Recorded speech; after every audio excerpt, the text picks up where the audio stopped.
ظهیرالدین محمد بابر شاعر، متفکر، تاریخشناس و ارباب دولت بوده اساسگزار سلطنت بابریان می باشد. وی 14 فوریه سال 1483 در اندیجان به دنیا آمده است. پدرش حکمدار فرغانه نبیره امیر تیمور بود. بابر در سن 11 سالگی سال 1494 به تخت می نشیند. این از آن دلالت می دهد که نگاه نکرده به خردسالی او شخصی با عقل و ادراک سیاستمدار بوده است. اما در یکی از جنگ ها بابر شکست خورده با طرفدارانش در هندوستان پناه می برد. در آنجا سلطنت بابریان را اساس می گذارد که دوره حکمرانی سلطنتی مذکور در تاریخ هندوستان یکی از دوره های رشد این مملکت محسوب می گردد. چند شعر ازبکی و تاجیکی بابر در تذکیره مذکر احباب خواجه حسن نثاری آورده شده قید می گردد که به ترکی و فارسی اشعار خوبی دارد.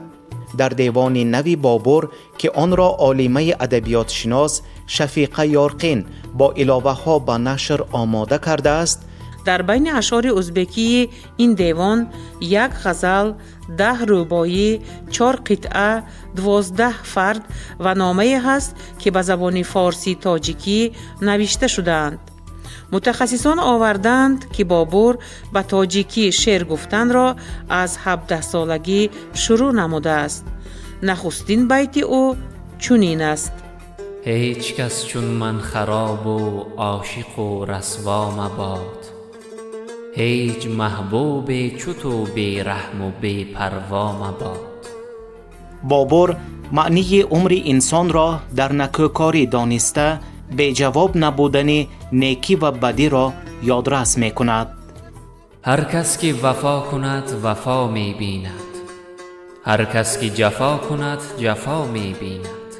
انسانی نکو جفا نبیند هرگز، بد باشد اگر کسی جفا می بیند. مورخان تاکید می کنند که بابر صدها نفر دانشمندان، ادیبان و هنروران بخارایی و سمرقندی، خوجندی و هراتی و مانند اینها را به هندوستان برده است. در نتیجه در شهرهای کلان هندوستان و پاکستان ادبیات فارسی زبان ترقی نموده است.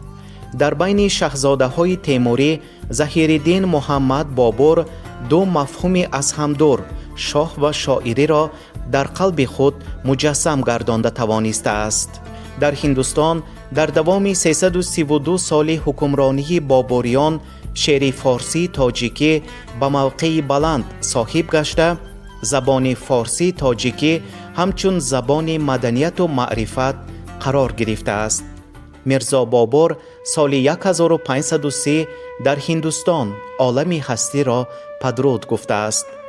جسد او را اول در باغ نورافشان اگره، سپس طبق وصیتش آن را به کابل کوچانده در باغی که خود او برپا کرده بود دفن می کنند. حالا این باغ با نام باغ بابر مشهور است. میگویند که هر صبح و شامگاهان از سمت شمالی کوه کابل به این موضع از جانب وطنش نسیم دلارام وزیده، گویا آن بوی خاک دیار را به مشام می آورده است.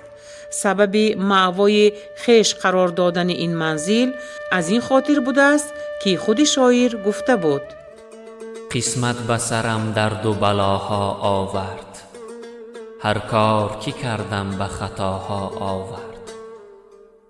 بنهاده وطن به هند آوردم رویم سیهین سهل جفاها آورد.